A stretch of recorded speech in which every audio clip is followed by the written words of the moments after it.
Paz e bem. Como você está? Quantos dias, né? Não te vejo por aqui. Semana passada foi a Semana da Criança, então eu preferi não passar por aqui para falar de aula. Deixei só a aula da professora Elaine, que foi uma aula assim mais lúdica, né? Mais de brincadeira. Então não passei por aqui para falar de correção, falar de geografia, né? Então essa semana eu tô por aqui novamente. Bom, você sabe que eu tô preparando aulas de geografia, né? Essa semana já preparei uma outra, né? E nosso tema de geografia dessas semanas está sendo incêndio, né? Queimada. Até porque a gente vê que aconteceu muito, né? Aqui em Campos do Jordão, né? Aconteceu pelo Brasil afora e, na verdade, aconteceu pelo mundo todo, né? Hoje que eu tô gravando esse vídeo é dia 14 de outubro. Então hoje, né, já choveu nesses últimos dias, então as queimadas já diminuíram, né? Em vários estados já choveu também, mas se você assistir televisão, você vai ver que ainda está ocorrendo queimada, né, pela região norte do Brasil, né? Lá no Pantanal, né, na Amazônia, né? Então assista o telejornal que você vai ver que ainda não acabou, né? Às vezes a gente pensa assim muito local, né? Muito onde a gente tá, né? Mas a gente tem que entender que a gente vive no mundo, né? Então, às vezes não está acontecendo aqui, mas está acontecendo em outro lugar e que é prejudicial da mesma forma, né? Então vamos lá. Eu estou usando esse formato para você conseguir ler comigo. Então acompanhe a leitura aí, tá? Então vou começar lá pelo cumprimento. Paz e bem. Hoje iremos continuar a aula de geografia da semana passada. Na verdade, é da semana bipassada, né? Você leu uma notícia que tratava de incêndios em nossa cidade. Você deve se lembrar. Eu coloquei aqui a manchete da notícia, né, para a gente se lembrar um pouquinho mais. Campos do Jordão, queimada é crime ambiental e causa problemas respiratórios. Então essa foi a manchete da notícia. Aí veio todo o texto, né, da notícia que você certamente leu e se lembra, né? Mas eu coloquei aqui, se precisar, revisite o texto para lembrar mais detalhadamente. Quando a gente não se lembra do texto, a gente volta nele, né? Eu sei que aí no site tem a possibilidade de voltar quantas vezes for preciso, não é difícil, né? Você volta, lê novamente, né? Cada vez que a gente lê o texto, parece que a gente absorve uma coisinha diferente, né? Por isso que é importante não ler uma única vez, né? Cada vez que a gente lê, a gente absorve uma coisinha a mais, tá? Então, continuando aqui. A notícia deixa claro que quem provoca incêndios é criminoso. Você concorda com essa afirmativa? Justifique. Eu pedi para você responder no caderno, né? Então a notícia fala bem claro: provocar incêndio é crime. Você concorda com isso? Bom, certamente eu tô aqui imaginando o que você deve ter colocado. Certamente você colocou que sim, né? Visto que quando o mato, a pessoa coloca o fogo proposital ou coloca um fogo sabendo que pode acontecer ali, o fogo aumentar, ficar grande e queimar muita coisa, Hoje em dia, ninguém é tão inocente a ponto de pensar que um fogo, né, não é prejudicial. Todas as pessoas sabem que o fogo é prejudicial. Prejudicial a nós, seres humanos, prejudicial aos animais que moram naquele local, prejudicial às plantas daquele lugar, né? Então, é claro, se a gente está prejudicando alguém, é crime. Tudo que prejudica é crime. Agora, por que que virou um crime na lei? É lei isso aí, né? A pessoa pode ser multado e pode ser até preso se ele cometer novamente, né? Se ele reincidir no crime, né? Então, por quê? Porque às vezes a pessoa conversando com ela fala, bom, eu sei que é errado, mas eu vou fazer, né? Tem muita gente que pensa errado dessa forma, né?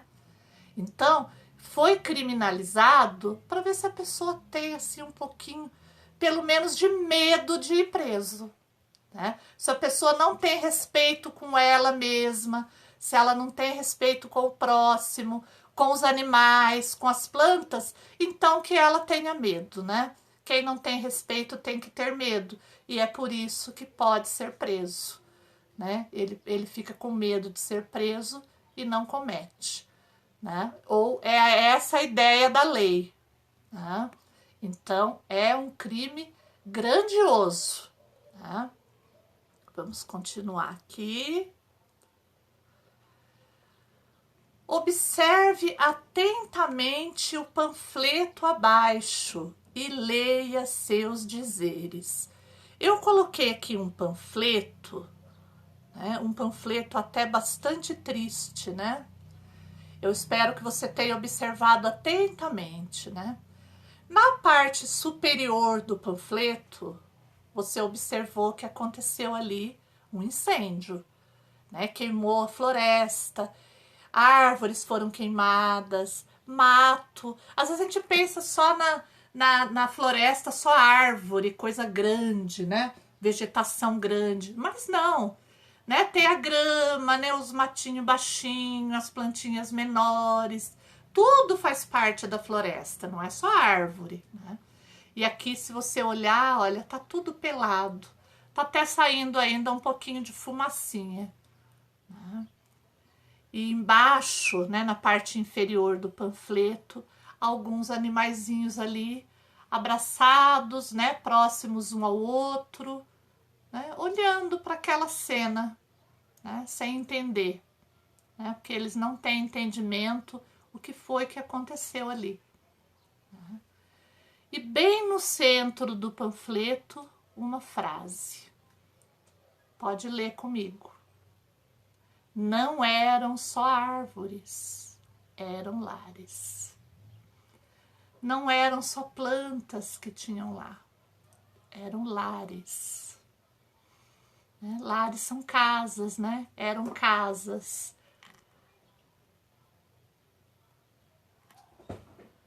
Aí veio uma perguntinha aqui do lado do panfleto. Converse com o adulto a respeito das imagens que você observa no panfleto. Tenho certeza que o adulto que acompanhou você, né, deve ter ouvido o que você comentou, né? Aproveite para comentar, né? Conta o que você está vendo, o que você pensa, né? O que você acha, né? É importante a gente falar isso com o adulto.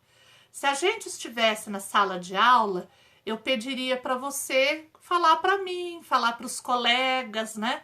Porque quando a gente está na sala de aula, a gente fala para todos ali, né? Se lembra das nossas aulas? Né? Eu perguntava, aí alguém levantava o braço, dizia para a sala toda, inclusive para mim, né? Ou se alguém não levantasse o braço, eu poderia indicar alguém, né? O que você acha? E falaria o nome da pessoa, né? Agora eu tô falando para você, né? Você não tá falando aí para mim o que você acha, nem para os seus colegas, mas fale aí para o adulto. é importante a gente se expressar, tá? Expressar a opinião, porque opinião é uma coisa que não existe certo e errado, é a opinião simplesmente, é aquilo que você pensa. Então pode falar sem medo, tá? Depois eu tenho aqui uma outra perguntinha que tá numa gotinha. Escreva no caderno o que você entende pela frase que aparece entre as imagens. Não eram só árvores, eram lares. Eu tenho certeza que você deve ter colocado alguma coisa parecida com o que eu vou falar agora, né? Os animais, a casa dos animais é a mata. A casa dos animais é um mato, por menor que seja o matinho. Ali pode viver uma formiguinha, ali pode viver um inseto, pode viver uma aranha, né? Então, não vamos pensar só nos animais grandes, né? Porque às vezes a gente tá vendo aí o macaco, né? Macaco é um animal grande, que você enxerga ele, você vê. Mas quantos animais perdem a casinha ou perdem até a vida na queimada? Esses animais, eles conseguiram fugir, eles deram sorte que correram, né? Se afastaram do fogo. E quando voltaram, a casa deles não existia mais, né? Pensa que tristeza. Agora pensa os pequenininhos, formiguinha, araninha, né? Aqueles bem pequenininhos. Muitos, mas milhões deles morrem.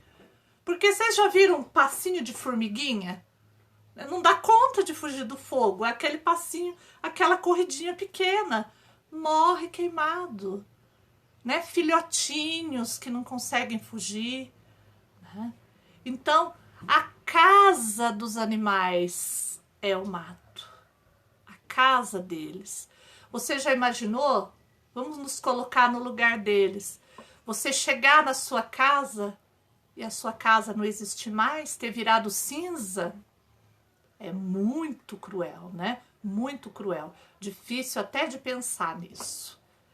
Então, por que às vezes o ser humano faz isso com o bichinho? Né? Ele também sofre, né? Ele sente tristeza, ele perde filhinhos, né? Perde amigos. Bom, continuando aqui. Além dos animais que aparecem na imagem ao lado, que outros você acha que poderiam morar nesse ambiente? Escreva no caderno todos os nomes que você lembrar. Bom, gente, eu até acabei falando aqui muitos animais, né? Então não são só animais grandes, né? A gente vê girafa, macaco, onça, tatu, né? Mas imagine muitos outros, os pequenininhos que a gente não vê, os passarinhos que tem a casa deles no toco das árvores, o tatu que tem a casa dele ali no chão, né, dentro de um buraquinho. Então eu tenho certeza que você lembrou de um punhadão. E se eu falei algum aqui agora que você não tinha lembrado, pode acrescentar aí no seu caderno. E se você se lembrar de mais agora, que às vezes depois da explicação da professora, a gente acaba lembrando de vários outros, acrescenta aí. Deixe uma lista grande, tá bom? Bom, gente, eu coloquei aqui que na próxima aula, né, eu faria correção em vídeo, então estou fazendo, né, para você assistir, para você participar, tá? E essa semana nós estamos continuando a falar das queimadas. Então fique atento na aula dessa semana, faça tudo com muito carinho, que na próxima semana eu passo por aqui de novo. Tá bom? Beijinhos carinhosos da Pro Veranice. Tchau.